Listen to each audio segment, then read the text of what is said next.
rakyat Malaysia tanpa sedar menjadi penyelamat kepada projek kereta pelaju Indonesia Wush. Kalau tak ada pelancong Malaysia, kereta api laju Wush dekat Indonesia tu boleh bankrupt ke? Ini negara-negara miskin. Kita negara kaya. Anak muda kita tak merempat seperti Indonesia. Tak usah khawatir apa itu ribut-ribut Wush. Saya sudah pelajari masalahnya. Tidak ada masalah. Saya tanggungjawab nanti Wush itu semuanya. Sudah kelar, tinggal diumumkan. Kemarin saya ketemu Menteri Keuangan Cina di situ. Itu kan ini berhubungan dengan hubungan jangka panjang antara Indonesia dengan Cina kan. Indonesia akhirnya terpaksa gunakan bajet negara untuk melangsaikan. Hari ini hutang negara kita telah bercecah sekitar 1.304 trilion ringgit.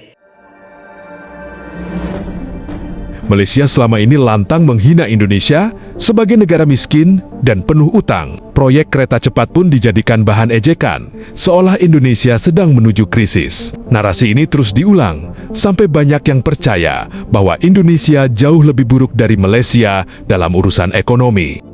Tapi fakta justru berkata sebaliknya. Rasio utang terhadap PDB Indonesia berada di kisaran 39%, sementara Malaysia sudah menembus 70%. Ini berarti dibandingkan ukuran ekonominya, beban utang Malaysia hampir 2 kali lipat lebih berat. Bahkan isu utang ini sudah jadi perdebatan panas di parlemen Malaysia sendiri, menunjukkan bahwa kekhawatiran itu nyata, bukan sekadar opini. Yang lebih ironis, di tengah utang Malaysia yang makin membengkak, muncul kabar bahwa pembiayaan proyek kereta cepat Indonesia justru sudah mulai tertangani dan tidak lagi menjadi beban seperti yang selama ini dituduhkan. Ini jadi tamparan telak bagi Malaysia. Negara yang dulu gemar menghina kini justru harus menghadapi kenyataan bahwa posisi fiskalnya lebih rentan. Dan kali ini yang bicara bukan opini, tapi angka. Sudah kelar, tinggal diumumkan. Kemarin saya ketemu Menteri Keuangan Cina di situ. Itu kan ini berhubungan dengan hubungan jangka panjang antara Indonesia dengan Cina kan. Ternyata kita dicokokin tiap hari, Indonesia bubar, Indonesia gelap, Indonesia bangkrut, semuanya halu bos. APBN defisit, ya semua negara juga defisit. Rupiah melemah, satu Asia juga melemah gara-gara konflik Amerika-Iran. Meanwhile, ada satu berita yang kagak viral secara nasional, utang kereta cepat Wush udah mau selesai. Ya, menurut gua ini harusnya naik, soalnya dulu Wush itu kan dikata-katain habis-habisan. Katanya tuh jadi warisan beban negara, dibilang utangnya kagak bakal kelar-kelar. Masuklah Pak Prabowo, Presiden ke-8 dan bilang, bakal beresin utang kereta cepat Wush. Duitnya dari mana Pak? Dari Danantara bos. Pak Purbaya juga bilang kalau utang Wush itu urusannya Danantara, bukan APBN. Padahal dulu juga banyak yang hina-hina Danantara, kan sekarang baru kelihatan fungsinya. CEO Danantara Pak Doni Oskaria juga bilang utang kereta cepat Wush itu bakal tuntas dalam waktu 2 bulan ke depan. Sebenarnya ini bukan soal kereta cepat doang. Yang ngira utang Wush bakal jadi bom waktu, siap-siap kecewa. Soalnya yang selama ini teriak ini proyek gagal, beban negara, dan lain-lain, kayaknya harus mulai siap terima kenyataan. Danantara udah kasih sinyal jelas, utang proyek kereta cepat Wush bakal beres dalam 2 bulan. Jelas ya, cuma dalam 2 bulan. Dan ini bukan omong kosong, karena skemanya udah siap, kajiannya udah rampung, tinggal diumumin aja. Artinya apa? Negara nggak lari dari masalah. Pemerintah turun langsung buat beresin. Yang menarik lagi nih, sekarang nggak ada lagi drama saling nyalain masa lalu. Fokusnya udah jelas, beresin bukan ributin. Pak Purbaya juga bilang, semua udah clear, tinggal formalitas aja. Dan sekarang gue percaya sama komen-komen yang bilang kalau fakta sama dengan sepi. Gimana menurut kalian? Indonesia akhirnya terpaksa gunakan bajet negara untuk melangsaikan kira-kira 7 bilion dolar US untuk hutang projek kereta api laju Jakarta-Bandung ataupun Wush. Ini akhirnya telah pun menamatkan teka-teki tentang siapa sebenarnya yang akan tanggung beban kewangan projek ni. Sebab kalau kita perhatikan, sebelum ni ada macam-macam spekulasi sama ada hutang itu akan ditutup dengan menggunakan hasil operasi ataupun dana kekayaan negara iaitu Danantara ataupun syarikat yang berkaitan dengan kerajaan. Jadi saya sekarang tanggungjawab Wush. Nggak usah khawatir apa itu ribut-ribut Wush. Saya sudah pelajari masalahnya. Tidak ada masalah.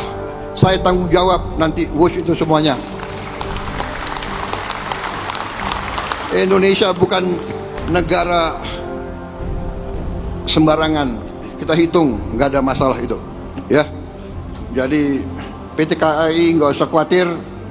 Semuanya nggak usah khawatir. Rakyatnya. Kita layani rakyat kita. Kita berjuang untuk rakyat kita. teknologi, semua sarana itu tanggung jawab bersama. Dan itu di ujungnya tanggung jawab Presiden Republik Indonesia. Jadi saya sekarang tanggung jawab WUSH. WUSH itu semua public transport di seluruh dunia itu jangan dihitung untung rugi enggak.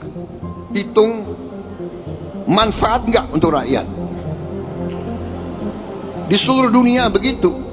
Ini namanya public service obligation. Hari ini hutang negara kita telah bercecah sekitar 1.304 trilion ringgit, iaitu 64.7% daripada KDNK. Hampir menyentuh had statutory, iaitu 65% yang dibenarkan oleh undang-undang. Manakala debit service ratio kita kini sudah mencecah 16.3%, hampir ke siling 17%. Maknanya RM1 hasil kerjaan digunakan hanya untuk membayar faedah hutang. Pada tahun 2019 sebelum pandemik COVID-19, hutang negara hanya berkisar sekitar 837 bilion ringgit sahaja. Namun ianya meningkat kepada 1.07 trilion pada tahun 2022 dan seterusnya 1.173 trilion pada tahun 2023 dan 1.227 trilion pada tahun 2024 dan kini tahun 2025 mencapai 1.3 trilion ringgit. Tuan Yang di-Pertua, dalam tempoh 6 tahun saja hutang negara kita telah meningkat hampir 470 bilion ringgit. Persoalannya, Tuan Yang di-Pertua, siapakah yang memantau dan bertanggungjawab terhadap peningkatan hutang negara yang mendadak ini? Adakah cukup sekadar membayar faedah setiap tahun tanpa plan jangka panjang untuk menurunkan hutang negara? Kalau begini keadaannya, apakah kita tidak bimbang bahawa Malaysia mungkin menuju ke arah krisis fiskal yang serius? Tuan Yang di-Pertua, kita akui sebahagian daripada peningkatan ini datang daripada keperluan fiskal semasa pandemik COVID-19. Namun sebahagiannya berpunca daripada legasi hutang 1MDB.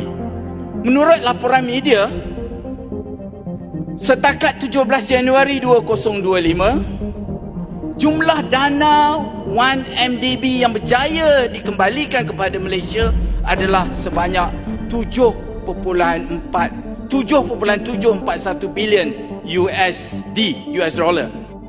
Bagaimana pendapatmu mengenai ini guys? Tulis di komentar.